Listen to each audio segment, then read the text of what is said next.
Welcome anime enthusiasts to Squad Nero, the ultimate destination for all things anime. Whether you're a seasoned otaku or just taking your first steps into the captivating world of Japanese animation, you found your home. I'm Rob, aka Sage, and with me today I have Nyle, aka Crocoscorner, Chef D, Tsmoov, and our very special guest. He dances, teaches the youth esports and competing in events himself, and overall boosting the blurred community within Buffalo through various events. Blackstar, we Well, appreciate you for pulling up here. Appreciate you very much. appreciate Um, you want to do this. yes, sir. Yes, sir.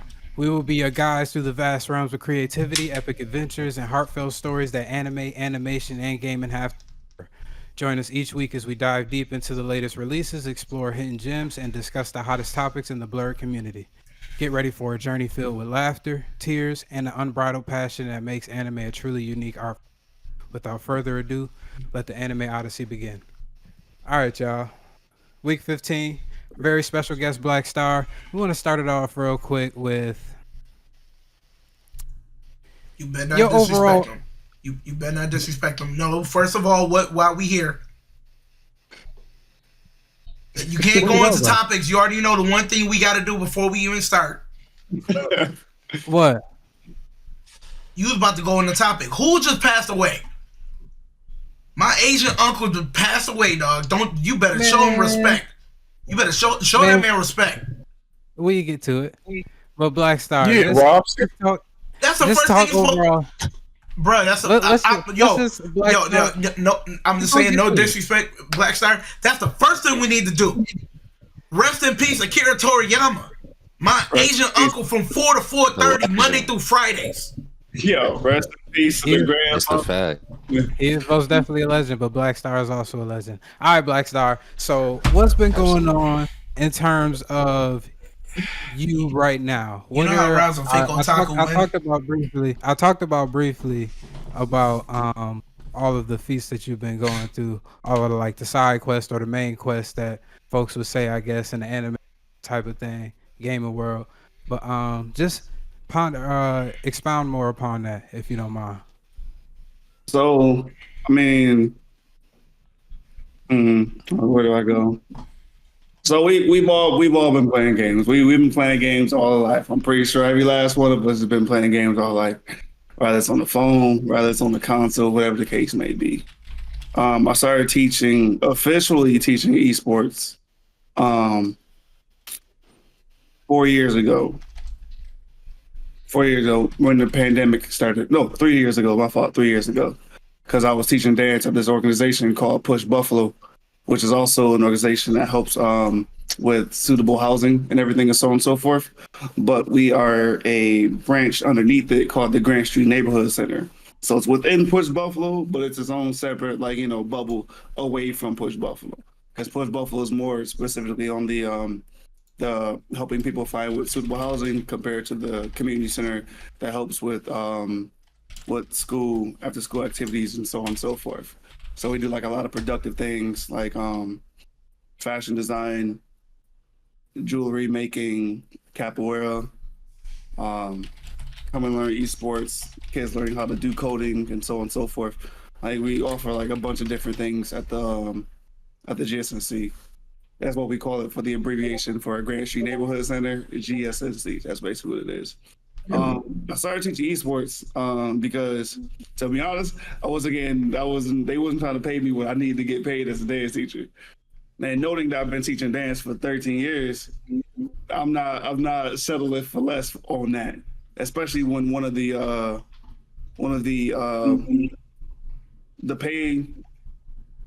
pay promotions or the pay raises is basically off of experience. I'm sorry, with my dance background, there's no way I'm settling for what I'm settling for, you know. But back to esports, that's when I decided to make the transition because I've been teaching people how to play games for a hot minute now, and more or less on the teaching as in like giving you the hints and tricks, how to stop this, how you do this, why it's better to do this than do this, the whole realm of it, but just on the casual outside friendly level of it.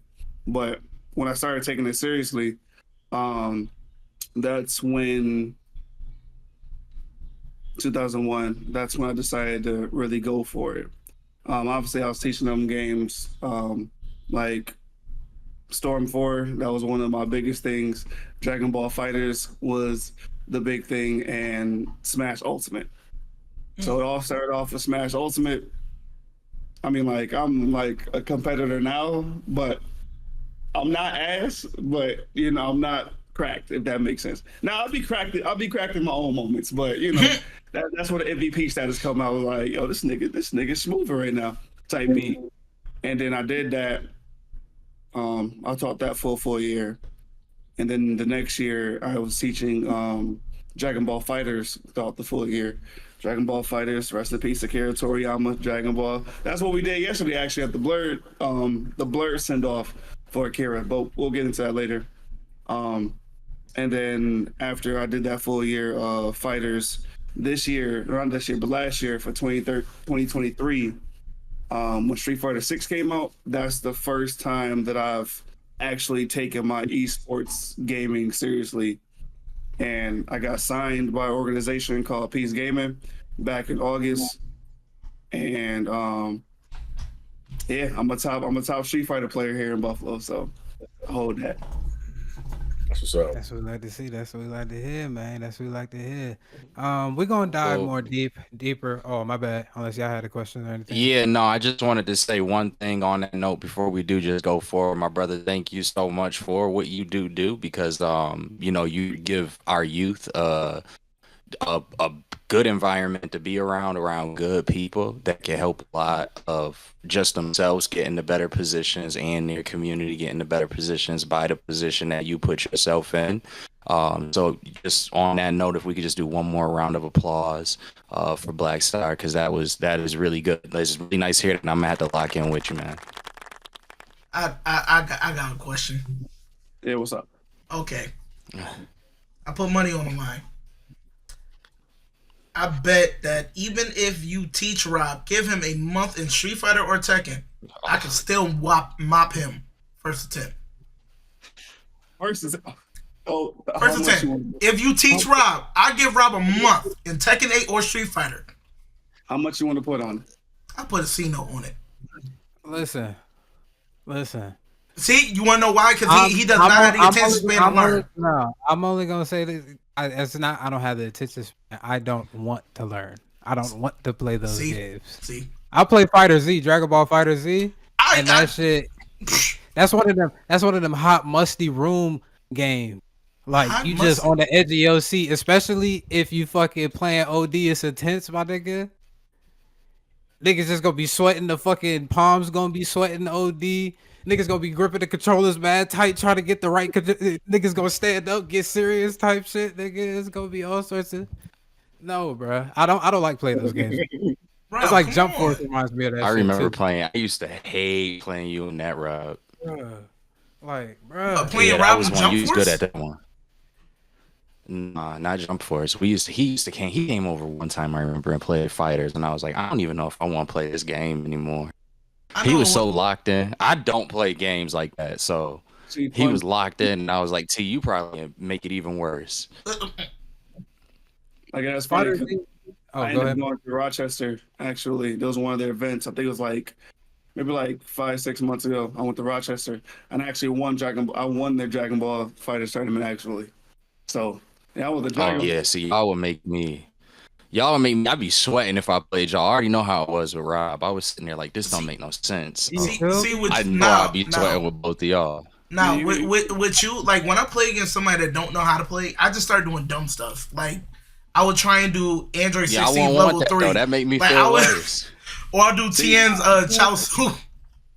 Smooth, you nice, because hell no, I'm going to beat your ass until you learn how to block. That's what you going to do. Well, no. That's the thing. I'll start doing dumb stuff, but once I see that you took one of my characters out, yeah, that's when the gloves come off. All right, you know how to play. You got to lose a character. Round start, I'm on your ass. Like, nah. I am on you. Man, yeah, I gotta come lock in with y'all just to see how this. I gotta see the intensity of this because I know it can get real. So I want to see this. I got the game on the PC. I'll stream it. I'll show you what I'm about. Jeez. And on my PlayStation, Yeah, I gotta get all of your.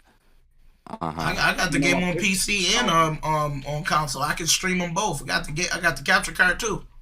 Yeah, on PlayStation, my record right now is 117 and 14 And what, the fighters or Tekken? fighters. You got that. Yeah. You got that. I can hold my own in fighters, but I ain't on that level. One of my boys out here, Durag Fantastic, or unless he switched his name up, he's nice at fighters for no reason. Like, I would like to put you in touch with him and watch those matches. Oh yeah, for sure.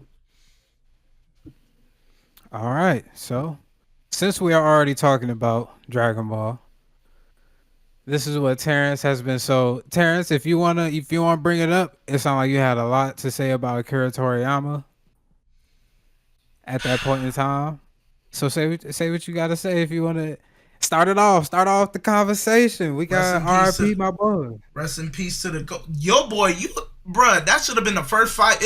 We could have cleared it in 5 minutes. But my whole thing is, listen. Rest in peace. Shut up. Rest in peace to the GOAT that evolved all these animes we watch today. All these shonens where they're yelling out their attacks, yelling at full length for 5 minutes. Senor Kamehameha wave. Senors, put the hands up. The king of plot armor for the one character we always hated but learned to love. Oh man, the king of Toonami, honestly. During that time, you come home from school, from 4 to 6, you lock in, you got your 4 animes, but the first one that showed up was Dragon Ball Z, and we had to wait 19 episodes for him to fight Frieza. But it was worth it. It was worth it. And then when you hear that chant next time on Dragon Ball Z, you know either 1, you hate this man, and 2, you know the next episode gonna be fire. Rest in peace to the GOAT, Akira Toriyama. Granted, he's been dead for almost like 8-9 days now. I found out about that just the other day. Them Japanese can keep things under lock. You die in the U.S., you find out on TMZ in 5 minutes. Instantly. They was like, nah, we gotta let this wait for a second. Bruh, I was hurt. Bruh, you told me my uncle passed away a week ago? Come on, son. But fun fact is the person that animated Dragon Ball Heroes and animated Super, he's supposed to be his predecessor. I forgot homeboy's name to keep it going. I'm just strongly hoping they actually give Gohan some character development and not let him go back to writing a dissertation after he has a big fight. I don't think they will. You don't think they will? Nah, I don't Bruh, think they will. we said that after the Cell games. We said that after his fight with Frieza and Resurrection F. Nah, he said, I need to learn. Bruh, he was like, I need to learn to train. Nobody could envision. I don't think nobody could envision what was going to happen to Gohan after the Cell game. You watch the Cell games in current time, you like, I bet. But hold up, though. I give him that. I give him that. No. I give him that after the Cell game. I give him that after the Cell game. He want to get his studies together. But when Super started and he fought Frieza and got his behind handed to him by one little pistol to his chest from his finger, he takes that that sensu bean and says, "Oh, I need to train harder to protect my family from future enemies." And then we get to the Dragon Ball Super superhero movie, which that name, it is what it is, but that name was kind of all over the place. He is writing a dissertation before he has to learn to power up and take on Cell again. Of course. But regardless, we're going to talk about that later. How do y'all feel about Akira Toriyama and his imprint that he left, I guess, in your anime journey? I mean, to be, again, the Godfather of Shonen. That's simply what it is. Not a single shonen would be damn near what, especially Naruto and One Piece. Oda and Kishimoto was like left and right hand for Akira. Like that's right there. Like my whole idea right now, I'm gonna get Goku on my back. get him 1995 to 2024, and then with Masashi Kishimoto, and when Oda passed, man, that's the when those three gone, bro, and they not even gonna be the same no more. Ain't, Ain't it gonna be ain't. no more. The only thing we gonna have is homeboy that made that does Jujutsu Kaisen. That's the only one right now that Okay. Shonen anime won't be the same no more. That's no what it won't. is. No won't. Yeah. Yeah, it's pretty much the same sentiment that was kind of expressed by the previous speakers. I was even talking to y'all about how so many people kind of model like the Frieza art in Dragon Ball Z. Like you see, I hate that. Like I love that arc, but I also hate that arc because it's such a replicated thing that you can see in different forms of shonen, and then not just that, but even the Cell Saga. There's so many instances where it's like probably more so the Cell Saga where you see like that lets you know like okay, this specific aspect or genre within the medium can really explode to the next level, and that's exactly what it did. Akira Toriyama, as mentioned by Blackstar, we wouldn't get series like One Piece or Naruto. These were people who were extremely inspired by Akira Toriyama. And you see it throughout their work. Like even in One Piece, in the most recent completed arc, the Wano arc, I was just watching a video today how one of the cutscenes was a classic like Dragon Ball Z cutscene where it was like Goku and Gohan, and they flipped that with Odin and his daughter, and it's like everything goes through it the exact same way. And this was done probably a year ago at this point that they did that. It's impossible to get away from Dragon Ball Z, Akira Toriyama and his work. So we've seen it in the Olympics. We've seen it in the Macy's Day Parade. It's a staple. It's a staple for anybody. I feel like in the anime community, you've at some point come upon Akira Toriyama and the works that he's done in one way, shape, or form. So yeah, we really did lose a legend. But I hope he rests in peacefully. And yeah, that's what I got. Derek, how you feeling? You're muted, bro. Can y'all hear me? Can y'all hear me now? Mhm. Yes, can. Well, I mean, I really grew up on Dragon Ball like y'all, but I mean, I know he's a legend, so I'm gonna just say rest in peace. I can't give a spiel. See, that's respectable. Yeah, Not, keep it honest. I ain't mad at that. not even knowing nothing still. That's all you got to do for it. Just remember that. Yeah. I'm more saddened at the fact I'm in the more of the mindset of Derek. I watched Dragon Ball here and there. I didn't really know the owner or the creators at that point in time or their names at that point in time. I just got familiarized with their names and everything. So it's not like I feel like I was invested. I was just invested in the art, but still RIP.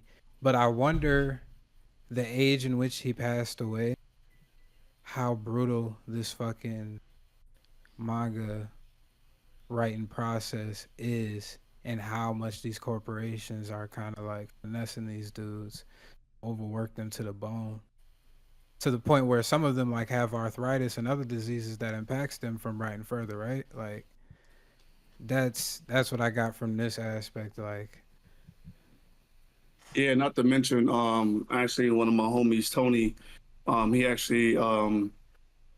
actually sent me a picture of what one of his homies do as a creator. And again, this isn't Akira Toriyama's level, because obviously his level is unthinkable when it comes down to meetings and time, and there's pretty much times that you will never be able to go home. Literally, the man's life starting at 12 o'clock to 5 a.m. Nothing but storyboard writing. The man gets to sleep for 2 hours from 6 to 7. Then he has breakfast at 8, and then from 9 a.m. to 6. No, from what?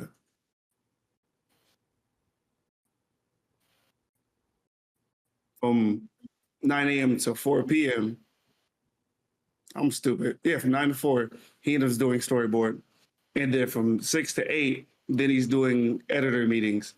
And then from 9 to 11, he's going back to storyboard. And then it repeats over and over. So literally, man only had 2 hours sleep and 1 hour to eat. And then everything else is just work. That's slavery at a point. Yeah, honestly, like I don't even understand how you could function with that.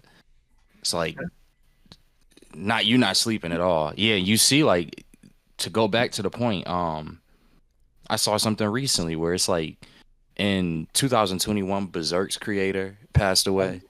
A lot of art that was done in that. Since then, it was 2 more titles. I can't remember the name of those 2, but their mangaka all passed away. And then to start this year, you got Akira Toriyama passing away, and it's like all of them were around the same age range.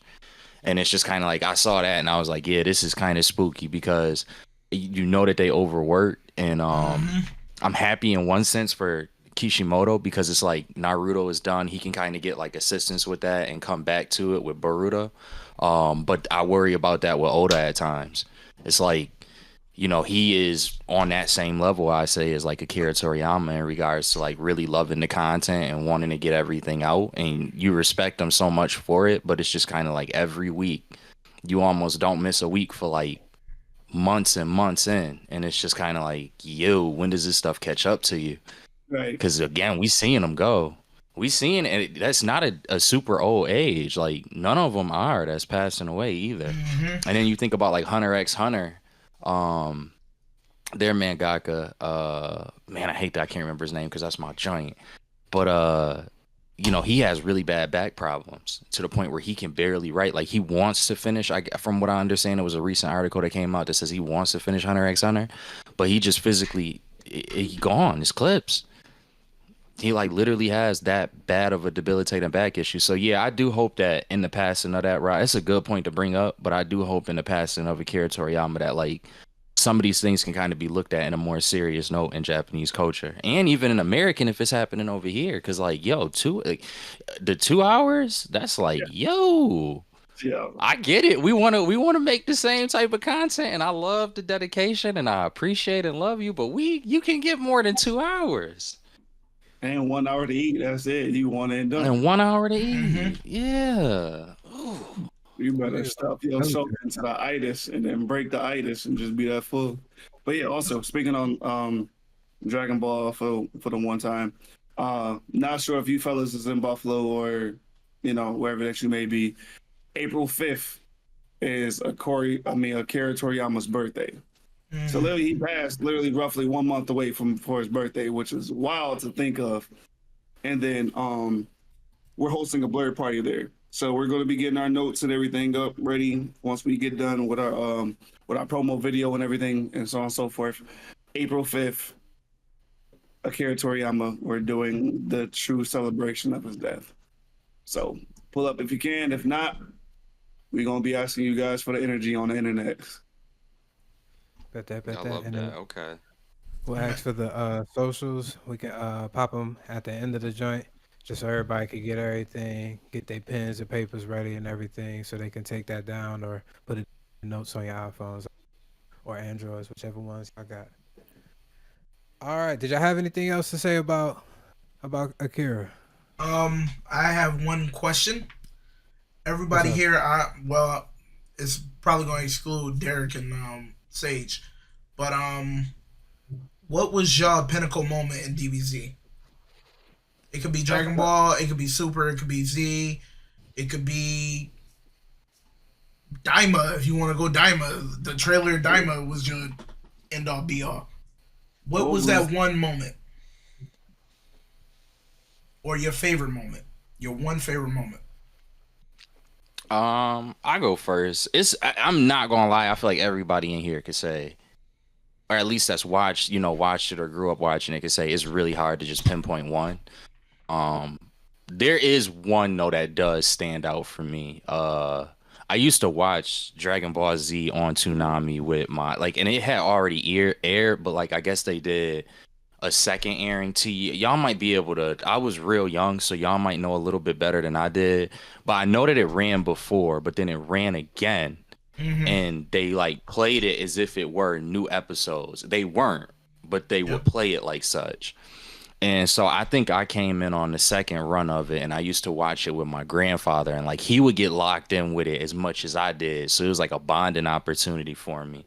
And in that airing that they did of it, he passed away like somewhere in the Cell Games part, but it was kind of like earlier on. And I just remember like when Gohan and Goku they did the father son Kamehameha, it was like it just hit me real hard. Like that was one where it was like wow, because and it just really did go to show like one of the reasons why Dragon Ball Z has such a huge impact on people, because it was like, you know, a lot of us might not have necessarily had that experience with either our own father, our grandfather, or however it may have went.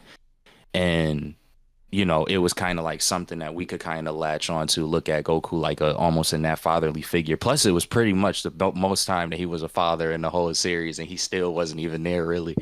But it was still cool though. It was still cool. But that when we got to that, it almost was like I felt like Akira Toriyama almost did that for my grandfather. I know that wasn't the case, but it had that feeling for me because it was like, wow, like to think that this is actually how this villain is going to be taken down. So that I'll probably put that one up there. It might not be my favorite, but it's definitely one that I don't think I'll ever forget. If I had to go with one, besides the Super Broly movie, that movie was just that movie was just. Speaking now that they officially brought Broly's life into actual canon, the fact that, you know, first and foremost, Broly's adaptability. First and foremost, let's just get that out the way. The fact that he fought both Goku, Vegeta, in the ones, getting jumped, no matter what happened, Broly is him for real. The man beat up Super Saiyan, and he beat up God without even turning Super Saiyan. Let's talk that. Let's talk that. So the fact that Broly's actually like an actual canon character is definitely in that version of Broly too. Not, you know, the devil, that Broly, not that nigga, that experiment, but the actual human version of him. But I would have to say it is the Fusion Reborn movie when Goku screamed for literally, he screamed so loud for that power up that he was in a different dimension and he shook Earth when he was turning Super Saiyan. Bro, Yes. man went negative. Like my man, all different colors. The lungs, he actually passed out. Sean Schmiel passed out from doing that power up. Wow. Crazy. The lungs. Yeah. On yeah, well that's a good right one. there. That's mine right there. That's a good one. That's I a low really key want good to one. chime in because I have seen some good episodes of Dragon Ball Z. Terrence just gonna kick me out. My bad, Yeah, my Rob. bad. You, well, D, you can speak. Rob, you can go sit in the corner. But my whole thing is, before we let you speak, D, like my question is with the whole Broly situation. Could OG Broly take on Super Saiyan God Goku and like Super Saiyan God Goku and Vegeta? And like that's always been a thought that crossed my mind. Because the new Broly, this man was on a whole nother planet fighting like aliens and stuff and got brawling for no reason, but his adaptability is bananas. The other one, like, what was it? He was just searching for Goku or whatever when he got older. To be honest, old Broly will win. Old Broly will win. They both still have that. The longer the fight goes on, the stronger I get. So yeah, only damn, I can't even say old Broly is more savage than new Broly. Cause yeah. New Broly was sending niggas into different dimensions. They was crossing planes of existence. That Literally. nigga, wow. Yeah. Literally. My whole thing is like from that movie, like I feel Super Broly is more savage than OG Broly because he didn't care who was in his way.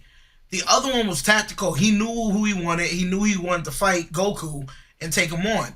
This Broly, when he powered up and he lost control, he didn't know who he was fighting. Fought both Goku and Vegeta. Then when Goku and Vegeta left for like an hour to try and perfect fusion, he's sitting there whooping on Frieza for a whole hour. Yeah. probably my favorite scene of that whole movie. You just see him getting clapped until they came back. And I'm thinking, it was like in that moment, I'm sitting in the movie, I'm like, how long are these dudes going trying to get fusion together with Piccolo? And they messed up. Yo, Frieza was just getting his behind whooped for a minute. Frieza deserved all that. He the one that killed the father. Yeah. Oh my gosh, Broly. They hit your dad with a straight Kai blast. What? I'm pretty sure Goku and Vegeta like, what? Yeah. But go ahead, D. Derek, what's your favorite moment? No, I was gonna say I literally just watched that. My sister's boyfriend put me on to the Broly movie, and I was thinking like how savage the nigga was, and I'm like, damn, like this is actually like pretty different. Like it's pretty cool. But I was just stuck on the question because I thought when they turned Super Saiyan, I thought their hair got longer when they got to different levels. Or was am I bullshitting? So regular Super Saiyan, they change color. Super Saiyan 2, their hair gets spikier and they get some electric aura. Super Saiyan 3, which Goku can only do, his hair gets longer. Okay. When you go Super Saiyan God, it's your base hair, but it's red. When you turn blue, it's the same thing, but it's blue. That's really it. I mean, Super Saiyan 4 is the only Saiyans that outside of 3 where your hair changes. Okay. But no, I like that movie a lot. I definitely gotta start watching some more Dragon Ball and really just start from the beginning. But I did like the story they used and how they showed Frieza and all that. So I don't know. I think Broly probably my favorite character right now though. Broly my favorite character in video games, but Krillin will ever be my favorite character. I like that. I feel like not a lot of people would say that. That's why I really like that answer. Krillin the realest nigga. And Krillin got Android 18. Yeah, dog. Like what? Then that's how he is like, this how I'm rolling out. We just got done fighting this, and now I'm getting the Android. Turn her to a human. That's mine right there. I'll have to. You know what? I'm taking back real quick before we move on. I'm taking that back. It's not the Goku yell. When I'm not sure if y'all seen it, Super, right? So Android 18 and Krillin both got recruited to be a part of the Tournament of Power, right? And Gohan went to train. So Gohan was training with Krillin. And the fact that my nigga Krillin won. Now let's talk about it. With his wife and kid right in front of him. My nigga Krillin is not stupid. He may not be strong, y'all, but he not stupid by any means. And the fact that ring was set up, my man's created the ring to make it and be it the way that he needed to do it to win. His Gohan flaw was his arrogance, which is also my favorite Gohan. The one in the Buu saga when he was nigga, that dog, stop playing with me. But Krillin, dog, get up, packed, keep him going. I could have sworn Krillin fought Goku on top of that building to get into the Tournament of Power. I think he fought him too. Okay, I don't remember him fighting Gohan. I gotta rewatch that. But that was after he got in with the training, right? My bad. Wait a minute. He fought Goku on top of that building because Android 18 was really surprised that he pulled that off. Yeah, that was Goku. Yeah. And they ended it with the Kamehameha blast, like and it's kind of funny how Krillin always goes back to the old faithful solar flare. You don't see Goku use it a lot, but that's Krillin's Goku. Yeah, that's go-to. His go-to. At the end of the day, it still works. I would have to say, yeah, honestly, and I would say that's probably one of the reasons why Krillin is up there for me too, is because you go back and get a lot of those OG elements with that character. Like, oh, yo, this is like him. When they occasionally do Tien or Yamcha, I like seeing that. But the thing is, you're gonna get that the most with Krillin. So that's why it's like I respect that answer. I love that you said Krillin, because I really don't hear anybody ever give Krillin credit. Not to mention, Krillin got the strongest move in the game. You ain't never seen a villain fucking try to stop or block that motherfucking shot. You ain't never seen that. You ain't never seen that. Because, yeah, he's like Frieza. Yeah. He cut his tail off. He didn't get to actually do it, but because Frieza was trying to underestimate that shit. He's like, hold on, wait, what's this? Nah. Honestly, I have two go-to moments. One for the hilarity, and that's Yamcha getting clapped by the Cybermen during the Vegeta. During the Vegeta Raccoon saga when the AF came in. Vegeta Raccoon? You mean Frieza? You mean Vegeta Nappa? Oh yeah, Nappa. My brain's all over the place.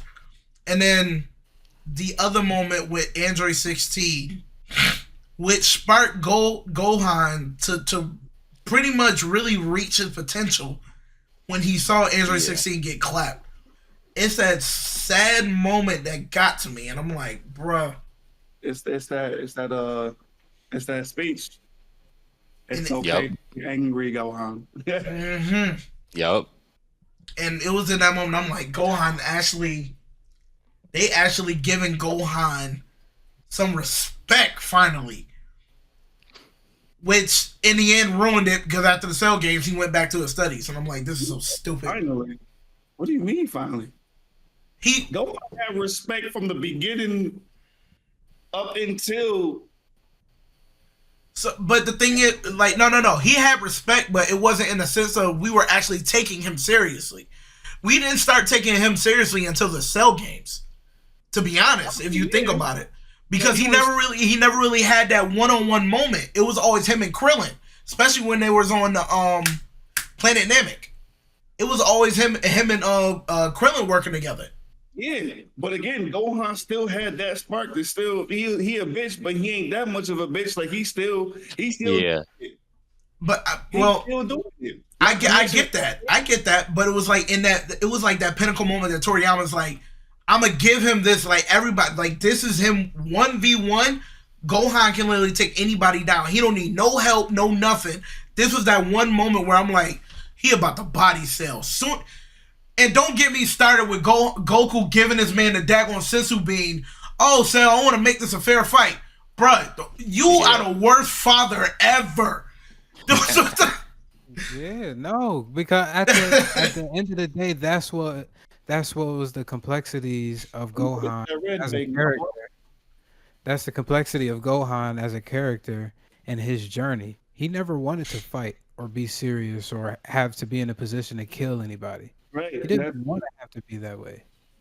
That was all his arc. So the fact that we got to the Cell was like a christening of his entire arc at that point in time. And then after that, my nigga, after they fought Boo, what other fucking crazy ass shit did that nigga need to fight for? There wasn't, because after Boo, the whole universe was basically safe at that point. And then the only nigga after Boo Beerus. It was Beerus. Yeah. Right back Frieza. Beerus and then Frieza. And that was years. I think. So it's not like this nigga don't have to fucking actually be a citizen in society. He's still a human. Even so, Beerus wasn't even. I mean, Gohan didn't even get the scrap with Beerus. So it's like, at that point, it was really only Frieza after that again for the second time. Like that's really it. And then now the fact that the universe is at danger, now he had to practice again. He had to be ready for it because, again, if it wasn't him, who the fuck else?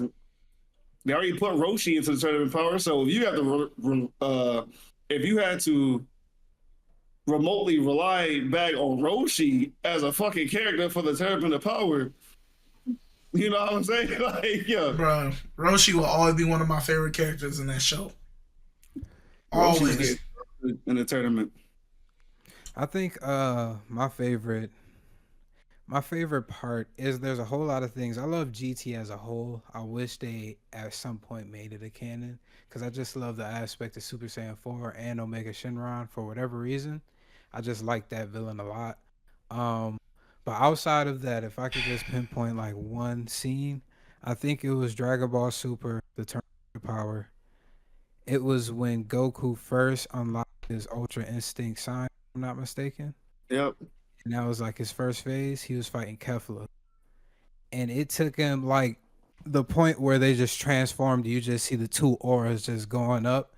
And then some of the gods start chirping in on it, and the angels of them start chirping in on it, like, yo, what the fuck is this? Is this nigga powering up right now? Like, this nigga getting on damn near close to our levels type shit. Like, who the fuck do this nigga think he is? He's only a mere mortal. Like, this is crazy. Nah. But he did that, and then my favorite part of the scene. First of all, the whole fight was fire as hell. Goku's just gradually transforming until they end up fusing, if I'm not mistaken, because he thinks he gets him, and then they start getting the upper hand on him. He goes into Ultra Instinct sign. He's dodging fucking Ki Blast, all these sort of ultimates, fucking supers, all sorts of shit, nigga. And then he uses the Kamehameha off of her ultimate move, glides off of the ultimate move, point blank range, had her looking up like, huh? Hit her point blank range with the Kamehameha. That was my favorite. I was like, that's Yeah. ice. Bruh, he hit her with the Tony Hawk. How the heck you grind? Like, he didn't even make a full Kamehameha with just enough. Bouncing, and just slid. I was like, oh, snap. I feel like I'm watching a Tony Hawk and one mixtape right now.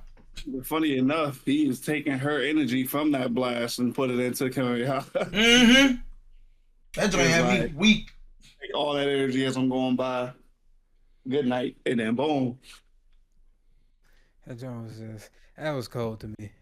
I want to go more into Dragon Ball because it's a lot going on right now. I think they just finished up the Gohan superhero storyline, and if not finished, they're close to finishing, I believe.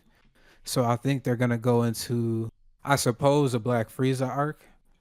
Since we heard a Black, spoiler alert. Oh, we lost If you somebody. don't know, no, it was now. He said his Discord was freezing up. He'll be right back. But, you got the Black Frieza arc. I'm guessing is going forward. Do you think that it's gonna have to be a combination of everybody to fight this nigga at this point in time, or do you think one person is gonna stand out above the rest? Is it Gohan with his new transformation? Is it Goku with him mastering Ultra Instinct? Is it Vegeta with him mastering God of Destruction power? Like which one? Or Ego. Sleeper Broly? Or Sleeper Broly? Honestly, I'm gonna be real with you. It's gonna be Goku and Vegeta at the end of the day. That's gonna take him down. Because when Frieza did appear, they weren't even at. It was just right after they got done with their big fight, and he took them out in one shot. So everybody's like, "Oh, he could take this stuff out." They wasn't even rested. They didn't even honestly, you give them both a sensu beam, it literally would have been an even fight. Them going 1v1 with Frieza at this point, not gonna happen. Not gonna happen. They're either gonna need to find a way to fuse or whatever to like set this up properly. That's the only way that's gonna happen. I don't see, and even with that, that would be a big pinnacle moment because if you can get Goku and Vegeta to fuse again with them at God, Ultra Instinct, and Ultra Eagle level, who is really beating them besides Zeno? What the fuck is that transformation gonna be called? It's just gonna be Ultra Gogeta or That's Ultra or Ultra no Ultra Gogeta. Yeah, because they wouldn't. If it's not the earrings, it's what is it? If they not wearing the earrings, earrings is Vegito. That's the Patara fusion. That's Vegito. Okay. If they do the fusion dance, then it's Gogeta. But to be honest, I think they might create a new way of fusion without them having to do either or. If they can so I'm not sure if y'all remember Naruto and Sasuke matching chakra wavelengths to create the Amaterasu Rasen Shuriken, which is when Rasen Shuriken and Sasuke was able to mix the Amaterasu in it. Yep. I feel like they would do that with their own key energy to create like a new fusion. That's just my galaxy brain IQ pick on how they're gonna be able to defeat him at the second time. No, I could see that because of what was that? I can't remember the enemy's name, but the arc that they had in the actual mangaka or the manga, there was Goku did something new where he had like a aura. He What's had it? like this spiritual aura. Granola? It's not Goro. It's not Goro. Nah, It's it not Goro. was I Gas? can't remember the nigga name. it was the one who was Oh, Moro. who was Moro, the bad goat. guy. The goat. Moro. Yep. Oh, when he did his own Susanoo? Yeah, Come he on, basically did his own suit. But here's the thing. That's why that makes sense to me, because they going into different. It makes sense for a new fusion like that because they going into new like areas with as they powers grow. I think it's only a matter of time before you see something like that with if we haven't already, because I'm really kind of fuzzy on the manga. But it wouldn't shock me if you see something like that with Vegeta very soon. Just let y'all know my camera on red. Just letting it be known. All right. Okay. Nah, we can keep it going. Even you can still stay in here. We can still All right, do the cool. votes and everything like that. Yeah. Mm-hmm. I just realized too, it doesn't necessarily have to be a Black Frieza arc. I keep forgetting that they keep they've been foreshadowing this other tournament of power within like I You guess. sound mad low, Rob. Oh, my bad. I said in the other. How does it sound now? You sound good. You sound like you mosquito right here. I'm gonna say what it sound like, but I'm gonna shut up. All right. But it doesn't just have to be a Black Frieza arc. It could be a Tournament of Power arc as well, which I've been forgetting that they've been foreshadowing that for since the previous Tournament of Power ended within the universes. I think there's more universes that they haven't even tapped into. Those were just the lower universes that they were going against, if I'm not mistaken. With the power levels, if I'm not mistaken. No, because it was 13, they said, but Zeno destroyed a couple of them. So when Android, what was it, 17? When Android 17 made the wish, he wished for all of them to come back. So no, I thought those were there were just a portion of all of the universes that they got in the Tournament of Power. It was only 13. It's like 13 universes, and Zeno destroyed like 4 of them. Where's the GT universe? Goddamn it! I don't know, in his own world. That's the multiverse. If you talking that, and they haven't even tapped into that. They tap into that, it's over. That's everything under the sun. Nigga, having 13 universes, it is a multiverse. If that was the case, it would be another Goku. Like there's other Saiyans, but there's not a Saiyan like Goku. Goku Black. Goku Black. Goku. He was like, shoot him! No, he's not black.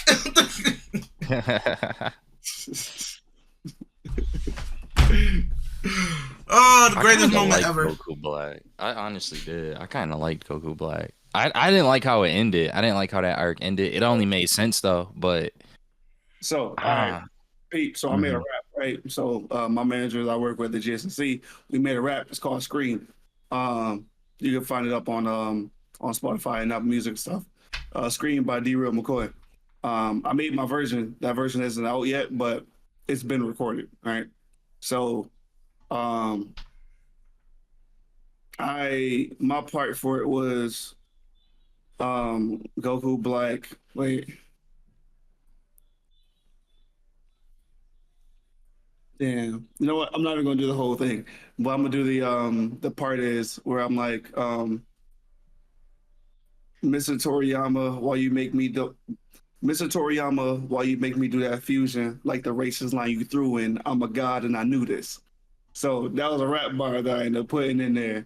And again, the reason why they made Black do the fusion with Zamasu is because Black was too strong for anyone in that verse to be able to beat him. Goku couldn't do it. Vegeta couldn't do it. Vegito couldn't do it. But Trunks? yeah. They literally confused with Zamasu to make him weaker and more immortal than Black because none of those niggas was beating Black. Because Black, the reason why Black is the strongest Saiyan is because Black's Zenkai boost triples every other Saiyan's.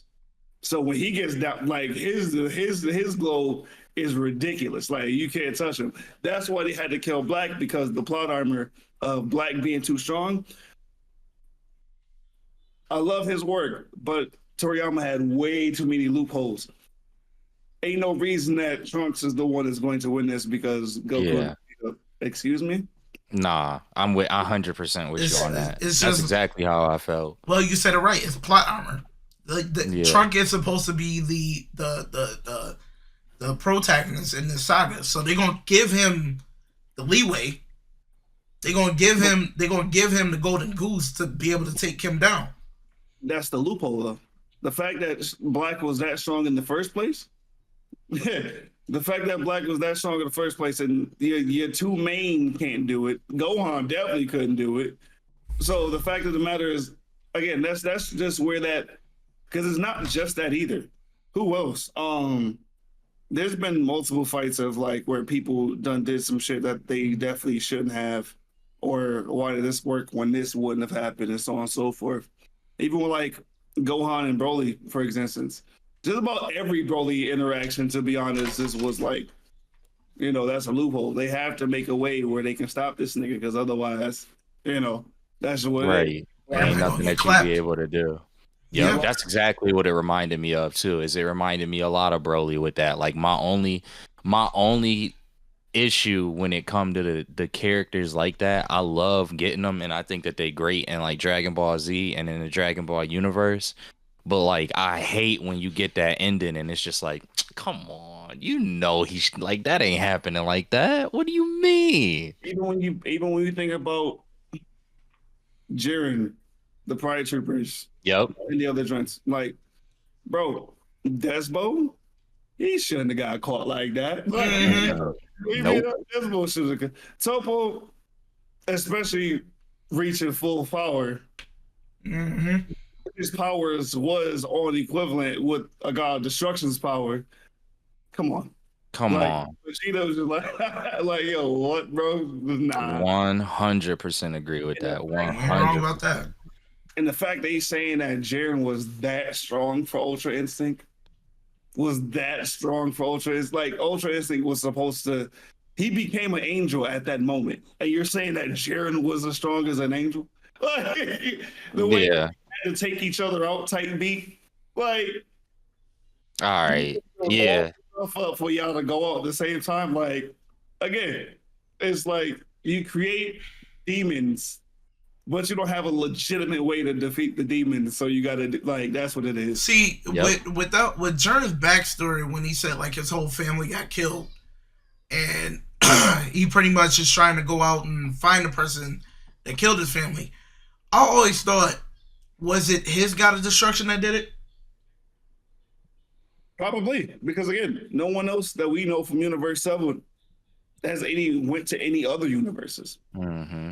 With it actually, think about it. It's a whole nother universe. Mm-hmm. So like Universe 7, you don't even know the other universes, because the universes aren't planets.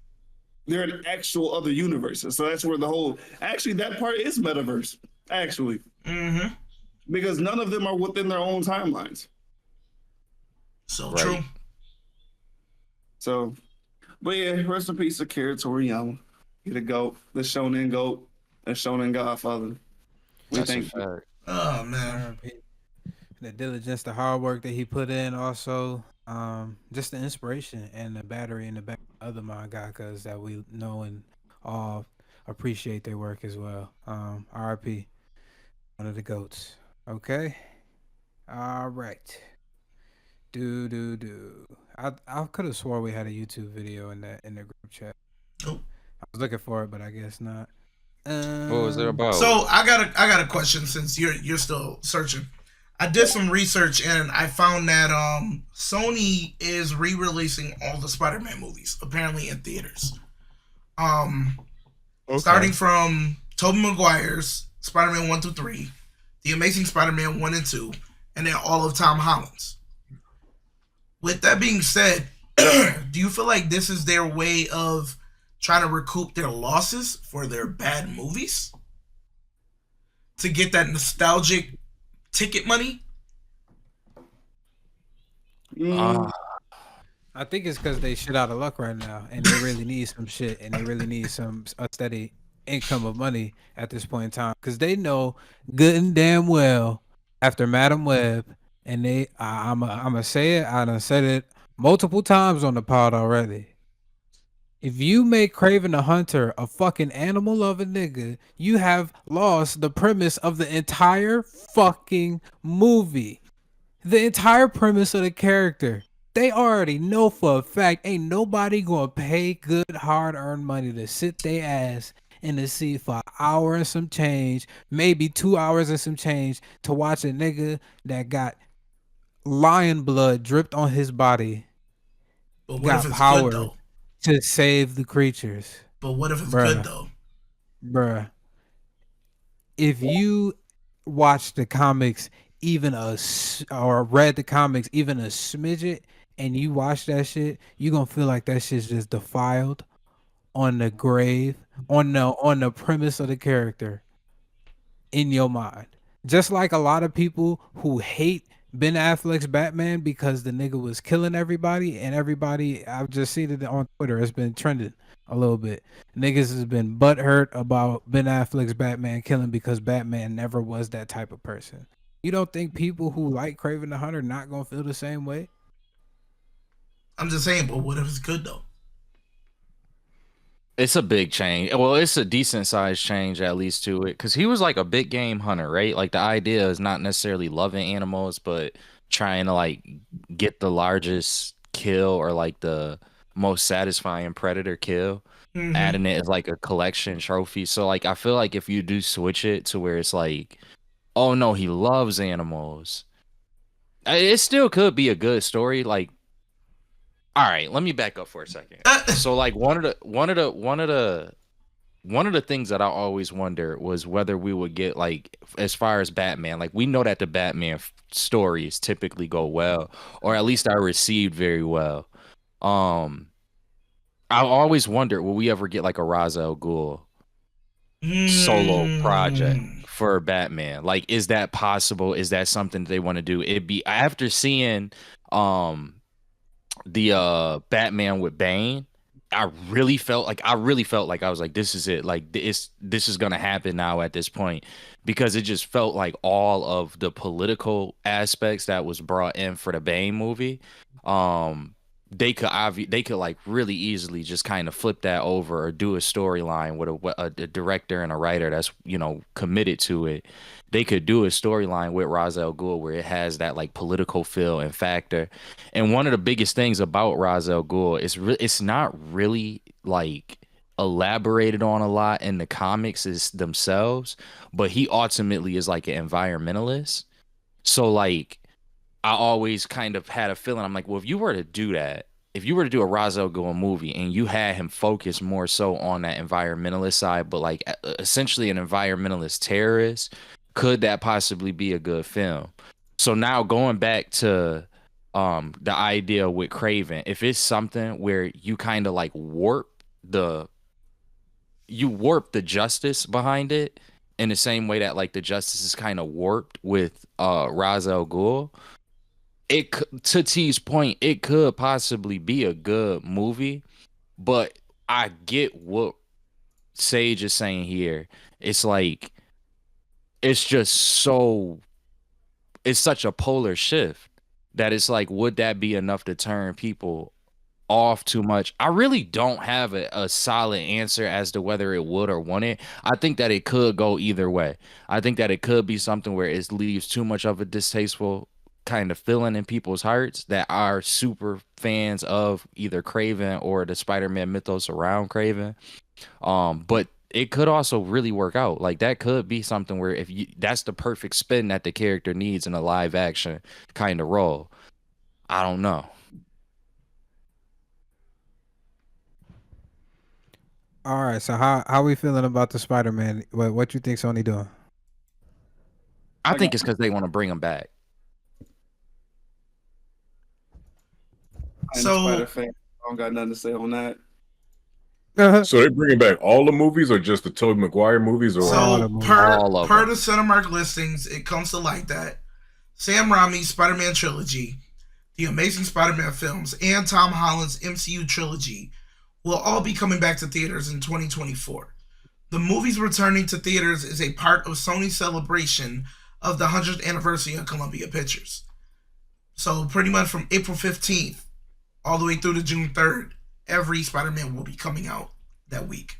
Starting from Fuck out Spider-Man. of here. Spider-Man got to do with Columbia Pictures. I think that's cap. I really do. Like hearing you read that, I think that's cap. But my thing is, I feel like they're doing it to recoup their loss because they know they'll get the money from all the Spider-Man fans that love Tobey Maguire.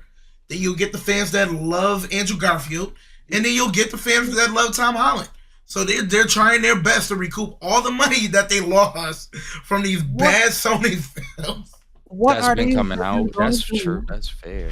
That's gonna make it appealing enough to get niggas from out of their beds. Nah, bro, those is cult classics. They're cult classics, just like Nyle said. Boy, like they really popular to people. Like people want to see Amazing that. Spider-Man a cult classic. Like it's not You're crazy. It didn't even hit $1 billion. What you talking about? Maybe Spider-Man 1 and 2. Well, that's why I say cult classic, because that don't have to necessarily hit those numbers, but like those movies are loved by a lot. It will do. I'm gonna be honest. You put Spider-Man, the Amazing Spider-Man 1 and 2, it will make more money than Madam Web. It will make more money than Madam Web. They will recoup their loss because they don't have to make anything. They just got to put it out there.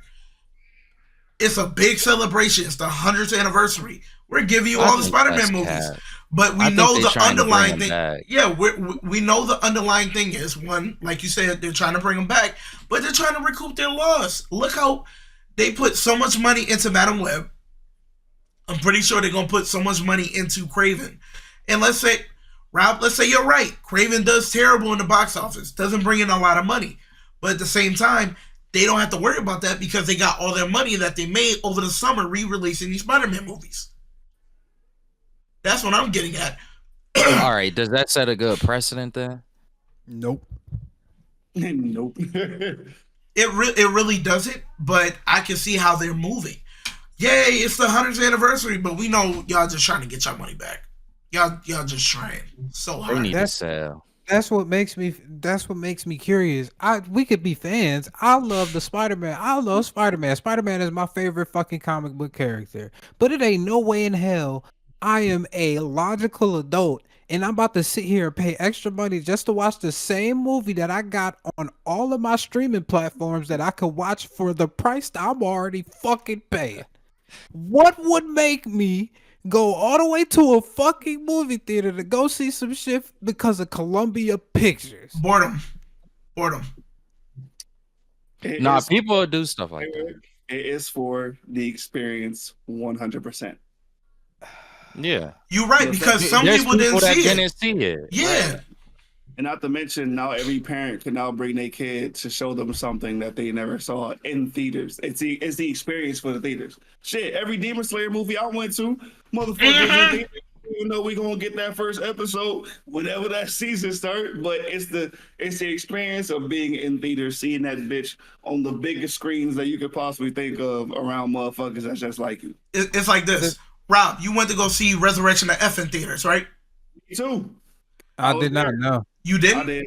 Did you see any DBZ movie in theaters? I seen Super Broly, and I think it was a different one too as well. I can't remember. I'm pretty sure you definitely did. You definitely, because I was there with you for one of them. Yeah, you and it wasn't God. I went to sleep. You did. I was there though. Yeah, and granted, they didn't make Super Broly into the anime yet. But my thing is, I'm pretty sure you've seen something that they recreated in 10 episodes that you could have easily said, "Nah, I'm gonna wait till it come out on TV and I'll watch it then." Fully explained. Here's what I think. I have a perfect counter argument to that. I don't necessarily disagree with that aspect, but I think that anime has a certain chokehold, more so, that would make it so that Demon Slayer movies would still be making more on average than if they re-released these Spider-Man movies. You're not wrong. I think Demon Slayer will still sell out more than Spider-Man movies. And I don't necessarily know the numbers for anime movies, but I don't think they're still at the threshold of like historic precedent when they drop these movies. I don't think so. Probably within the genre, yes, but not in the grand overall scheme of box office sales or anything like that. So here's the thing. I don't think Sony's looking for big box office sales. They're just looking to recoup some of their money. That's all it is. Yeah, I was just about to say that. They're not like, looking to for that T's $1 point. million. They're just looking for, I just need to make a couple million off of this to recoup the bombshell of Madam Web. The bombshell of what could be for Craven. And that do make sense. Or save some money up for our writers and designers for this new Spider-Verse movie that have they started yet? We don't know because of the whole working condition nonsense from the second one. If niggas don't want Sony to have Spider-Man no more, don't go to the box office. Don't go to the theaters. No. Mutiny with me. 1, 2, 3. Mutiny. No. 1, 2, 3. Mutiny. Because here's the thing. It can lead to a downward spiral where we don't get the third Spider-Verse movie. Where if they don't make enough money to be able to pay these people, we may not get it. Mutiny. They still gonna make that motherfucker. I'm just saying, if Sony goes under in any type of way, we may not get that movie. Shit, it just go over to Marvel, and then Marvel scoop it up, and then find and then Kevin Feige messes it up. Honestly, Sony, that's the only movie Sony got that was really, that's amazing. All right now, buddy. That's the only movie they really got. What do you mean? And that's also the only. No, but that's also the only movie that they had Marvel like backing behind too, right? So I want Sony to sell to Marvel really badly, but I just don't think it's gonna happen. And I think you're right. See, like I do think that this is probably a recoup. Like now that I'm kind of taking this all in more, I kind of think that it is a little bit of a recoup because, and here's my point why I agree with him. When he said they not trying to necessarily have the box office smash, they just trying to recoup like Madam Web. Madam Web was bad, like performance wise. Morbius was bad, performance wise. So it's like, can we just get something back from that? Because we having a, like we still having to put money into these, even if we don't put like Madam Web I think had a big budget. I'm not sure about 80 million. It probably did 80 million. Yeah, like that's and they did not get that back. I know they did not get that back. There is no way they got that back. Derek, how you feeling? Madam Web only made 51 million. Yeah, so that shit is atrocious. No, but get this though. I'm looking at reported budget for Morbius was 75 million. Worldwide budget, worldwide box office, they made 167.5. Yeah, but remember they had that meme culture is what would have got Mobius or Morbius. It's Morbin remember time. They had the whole exactly that whole thing. That's what. Sadly, it was people making fun of it that kind of propelled it, not the actual movie's quality. So I do actually believe that one probably came out with a little bit of a profit. But then like that make it Sony not getting rid of it, even if they make something that's trash, they not getting rid of it. I was just about to say that, like, I understand they put out the movies like Blackstar said for the experience, like people our age that got kids that's 5 and 6, like damn, like I went to the theaters to see Spider-Man, now I can take my kids to go see it. But it's like, at what point the studio gonna say, let's pump the brakes on these trash ass movies so we can really start making some money? Because we ain't have to put out Venom 2 like that. We ain't have to put out Madam Web. We ain't have to put out Morbius. We ain't have to keep delaying Craven the Hunter. It's like, like we don't have a hit yet. So and now we gotta reach back in the vault and put out films from 20 to 15 years ago. So it's like, how down bad do they gotta be to start seeing something? I mean, it's cool. I'm not gonna lie, I might go see Spider-Man 1 and 2 in theaters. So my bad, D. Go ahead. I'm sorry. No, go ahead. I'll say I might go see 1 and 2 in theaters, but after that, I don't know. I'm not excited for nothing else on you got. So my question to this Sage, you started watching Star Wars when you was in college, correct? I remember. Hold on. We cannot compare. But my question is this: if Disney said we're re-releasing the first 3 episodes, hold on. Yes, you can, because you want. Hold on. Let me finish. I already know where this going. Hold on, let me finish. Disney we gonna re-release episodes 1 through 6 in theaters, back to back to back to back. You can't tell me you're not gonna sit in them seats because I know you didn't see it in theaters. You're gonna be right there, ready to watch it. Definitely doing that. I would definitely do that. Star Wars is different. No, it's not, because you're going for the experience. That's all it is. No. It's not a difference between the two. No. It's just you're gonna put your butt in that chair and pay that money to watch it. You have the DVDs at home. You have Spider-Man at home. You still gonna go to the theater and go see Star Wars. It's always someone out there that's gonna go and see it. That's how they're gonna recoup their money. If we look at the box office records for Star Wars Christ. and Spider-Man, they won't even. I feel like they wouldn't even be in the same stratosphere. You have people that's not that what- have. Hold up, I'll let you talk. You have people who go far and large just to watch Star Wars. That's some of the only pieces of information that people had overseas that they could get on American culture, and they got it, and they were perplexed at the complexities of all of this shit. One of the I would say one of the first sci-fi movies that in depth with that type of graphics and everything, CGI. I feel like Star Trek was coming up around that time as well. But Star Wars was like that pinnacle of that. I understand Spider-Man, but Star Wars is a completely different beast, to the point where just off of this one entity, Spider-Man has a whole world, universe, multi-universe of different heroes he could depend upon and bring about in order to push the story forward. Okay. Star Wars had here's the to thing. build that shit from the ground But here's up. the thing, though. Their own world, their own universe. I'm not comparing how You big just those did. movies. Okay, you're literally trying to put words in my mouth. My whole thing is, I'm not saying Star Wars would outbeat Spider-Man in the movie theaters. My thing is, you're saying you would not go see the Spider-Man movies re-release, correct? Yes. But someone will. But my comparison is, if they re-release Star Wars, it's going to put someone butt in that chair. You will go see Star Wars in theaters, but you won't go see Spider-Man. There's going to be some people that may not go see Star Wars because they've seen it in theaters. I still wouldn't Hold do on. that. That's I still wouldn't do that, nigga. I don't give a damn. I got the movies right here. But what I'm Well, saying it's is, for people but here's that the thing. want to have that Yeah, I experience. understand. It's to But Derek. that's It's like all to it Derek's is. point. It's kids.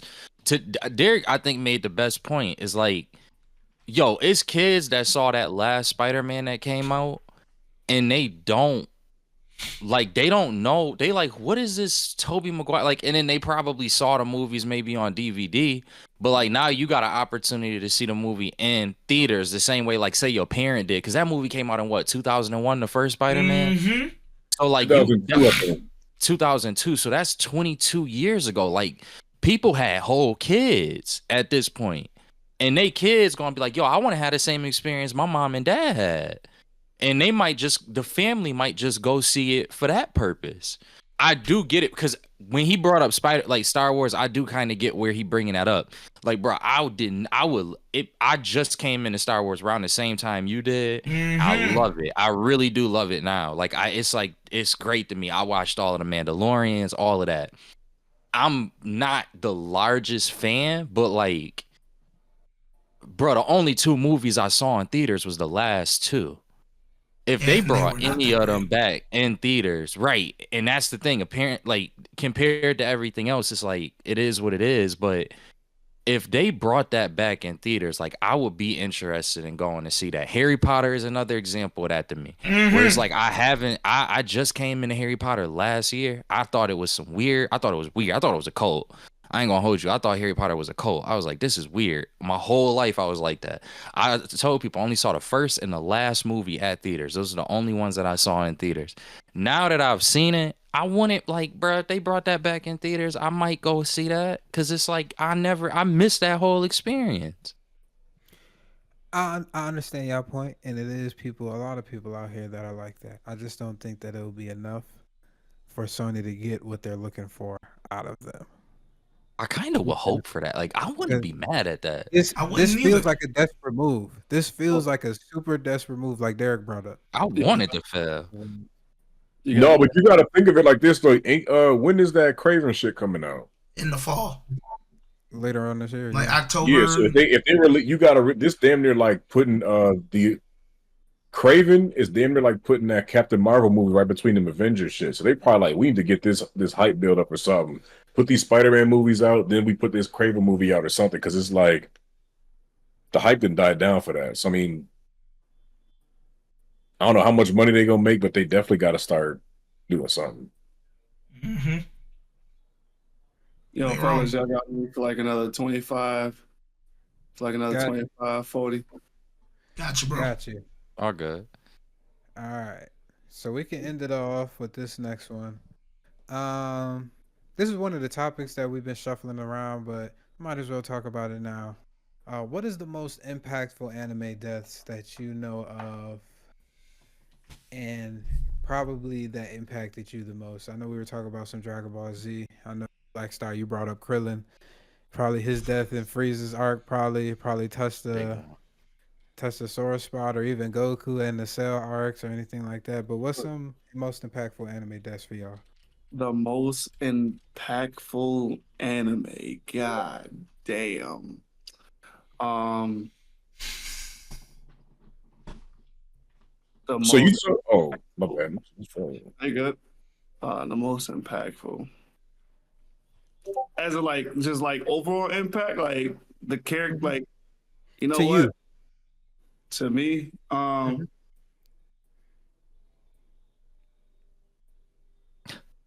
know my answer. I know mine too. I got a feeling I know some of y'all answers. This man about to It's a bring tears to lot my too. eyes. It's a fucking lot. I'll say come back to me, because this one I gotta. If this gonna be out, I gotta think of like my real answer. Come back. Well, To me, I would say he's talking about anime death. So I mean, it's something that propels the story forward. So I was gonna say, Are we talking about like just anime as an impact, or like just like a death, or like something specific? A death A in a death certain in anime like that really hit you. A character that died in an anime that really hit you. Okay, so now we got a better answer, because I was taking this like this next level of like somewhere else that wasn't even it. Okay, got you. A death. The fuck. I won't say it's a death. It's a victory and a defeat in its own, but it's not a death though. I gotta say it. I gotta say it. All Might versus All for One. Nick.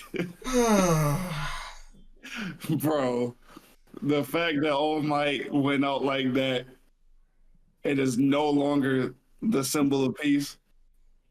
I'm sorry. I never clenched my hand so hard in my life when that man threw out the final United States of Smash, bruh. Like my fingertips was almost bleeding. That's how strong this grip was when he was doing that. Nah, that right there, that symbol right there, the fact that it's like the villain of the story is now gone, and the hero that has been protecting us for so long is now also gone. What happens next? The fact that everyone saw All Might's real form, thanks to it being broadcasted, the whole world was in All Might's favor, and now that shit is gone. Mm-hmm.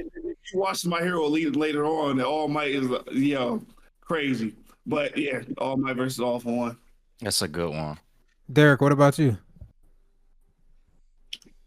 well, I mean, I ain't really seen one that really impacted me like to that level. But I would say Aaron killing his own mom when he was in Control of Titans. I think that shit was like, damn, my nigga, like, you did that to your It own set the mom. tone. It set the tone. It did, but you sympathize with a little nigga like, yo, you just watched your mom get eaten alive. Come to find out, you the reason she got eaten alive because you brought them to her.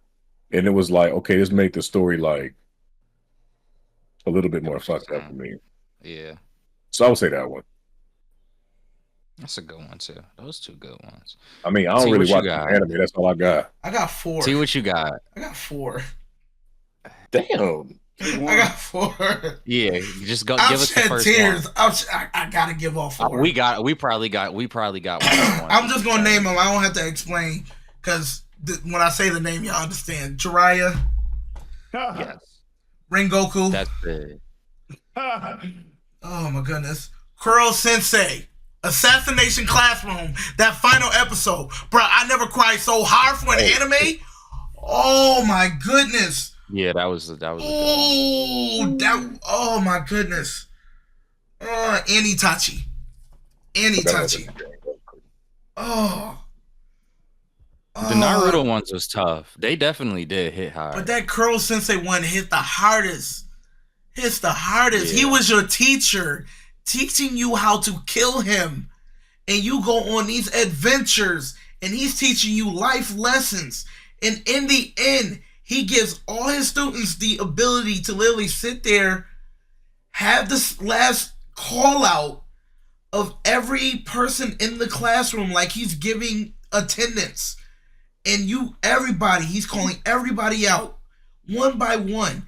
And homeboy, the one character in there, I forgot his name, had the biggest character development from being such a wimp to being such a cold-blooded assassin. For him to give that every last one to stab him with those specific things to kill him, bruh, I cried for those whole 20 minutes.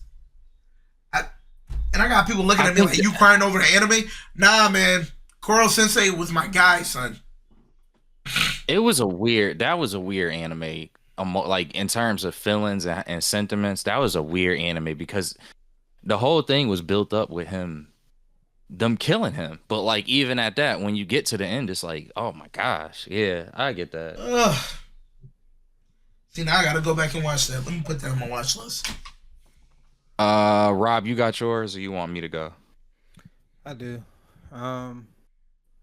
It's 2. The multitude of deaths in Gantz. You sound mad low. The multitude of deaths in Gantz. That one, there's just too many deaths in there. Where before, spoiler alert, if you knew, eventually they figure out that they can bring back people from the dead, but you can only bring back one person.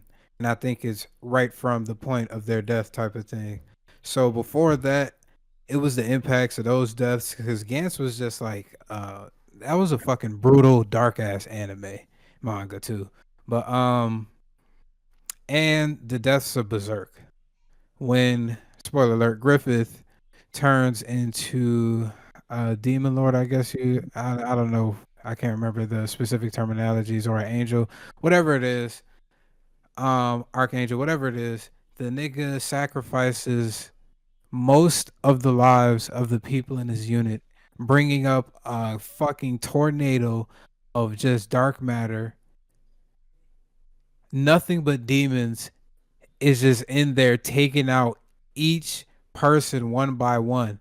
There's so much more fuckery that happens in that whole entire sequence of events where you just sitting here like Guts has been through hell and high waters throughout his life. He finally had a group of people that he can call somewhat technically his family that looked after each other, and they looked up to him as well. And he has to sit here and watch as his best friend betrays them, and sits and watch as each of these people die one by one in front of his face. And all he could do is just be enraged. He's like Super Saiyan, but in human form. That nigga ain't got no transformation. That nigga just is about the hands and swinging his damn sword. It don't matter if his eyes gouged out or his arm is getting chopped off or anything like that.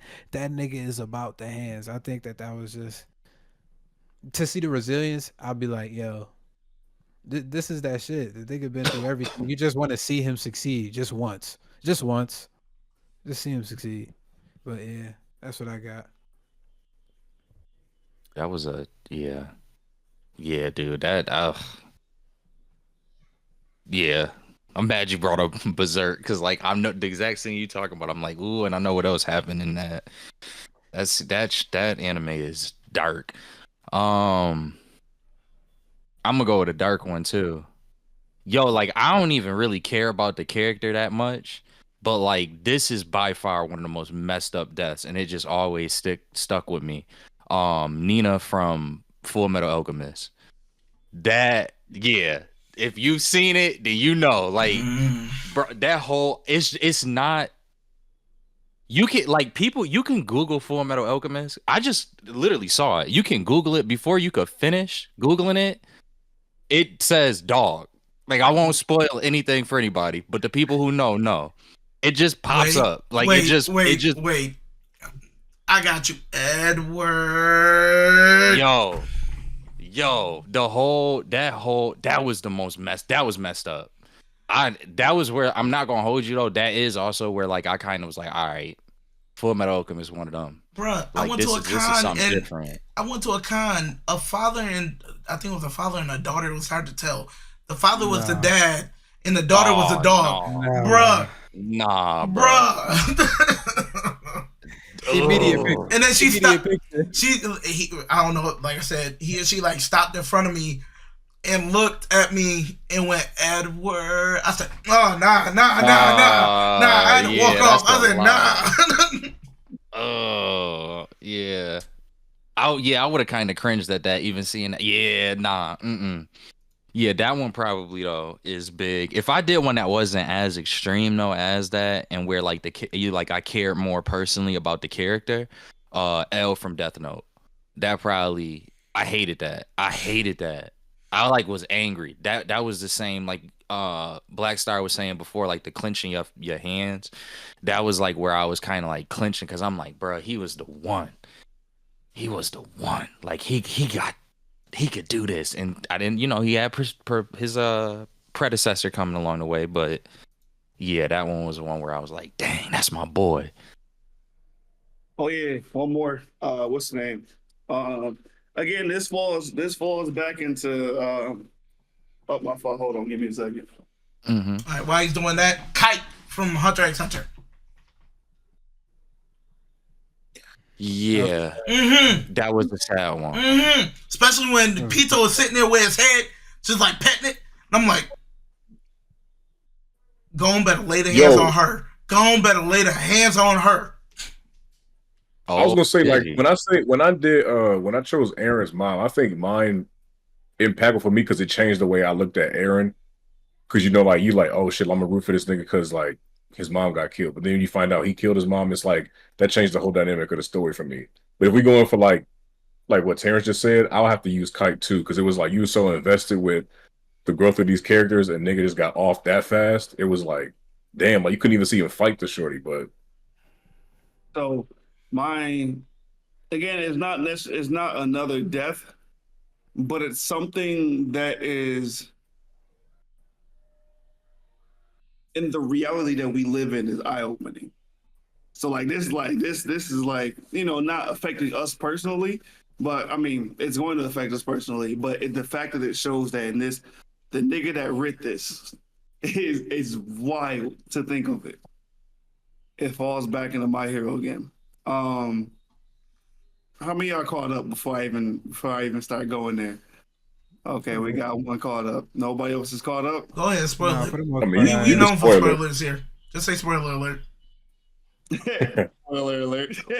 What's the name? During the end of Deku's, I guess, vigilante arc, let's call it that, his vigilante arc, the fact that he had to fight his own classmates, right? Dips out on all of them. Because realistically, if Deku wanted to off these or even like put these niggas in pain, he could have, but he chose not to.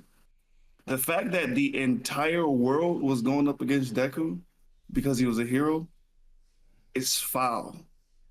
And it took Ochako to literally scream at the top of her lungs to defend Deku. Because you have to realize every last one of them niggas are kids.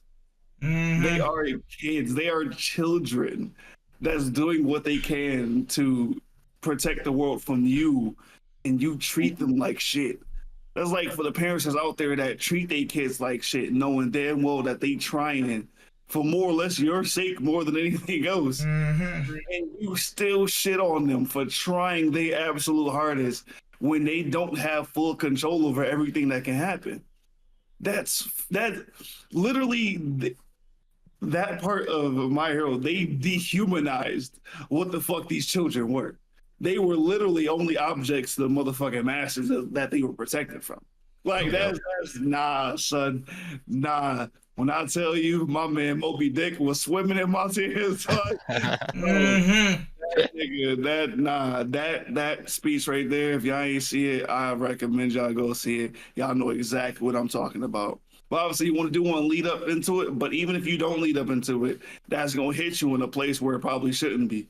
Because I know, pretty sure we all black, we all kids at the point in time. Our parents, Lord knows. I mean, everybody else's experience is different, but I'm pretty sure we can all relate on something that's fucked up when we was as a child. It's like, yo, what? Like, I'm trying. Yeah. Trying beat for trying. Like, yo, what the hell? So yeah, that's gonna wrap it up with me. I'm so glad you brought up My Hero. I've been trying to tell him it's cooking. I'm like, listen, y'all gotta go read that. I'm like, nobody talking about it, but y'all gotta go read that because it's really like they hitting on some. Yeah, the whole. Yep. Yep. Leave it at that, yep. Well, we greatly appreciate y'all. This was episode 15 in the books. We greatly appreciate our guest Blackstar Mack for coming in again. Round of applause. I appreciate it, man. I appreciate this honor. Appreciate you as well.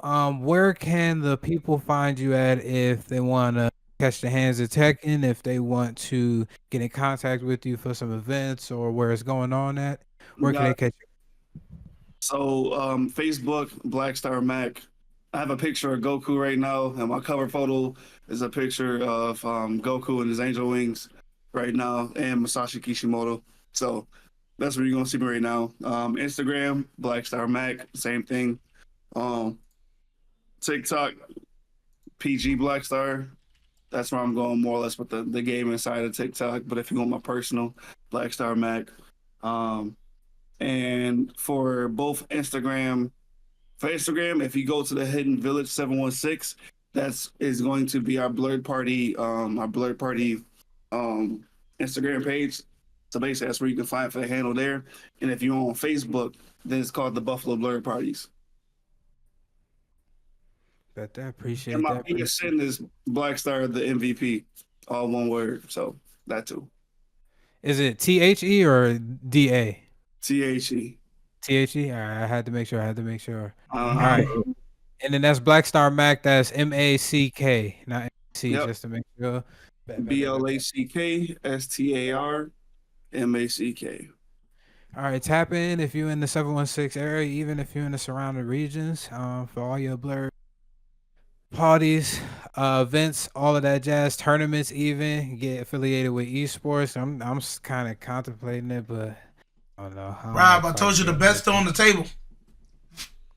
Nah, I'll think about it. But regardless, we got our special guest. We got obviously Tsmoov. Find him at Tsmoov Entertainment, twitch.tv/ obviously where we're streaming. Tap in with us at Squad Nero 716 on YouTube. You'll be able to see all of our previous episodes as well. We got Crocoscorner as well with us. You can find them on all podcast platforms talking about anime, history, and other such topics such as mental related issues as well. And then we got Chef D in the damn building. All right. So we appreciate y'all. Episode 15 in the books. Let's keep this shit rolling. All right. Thank you guys. Thank you, Blackstar, too. Thank you, Blackstar. Thank you. Thank you guys for being here.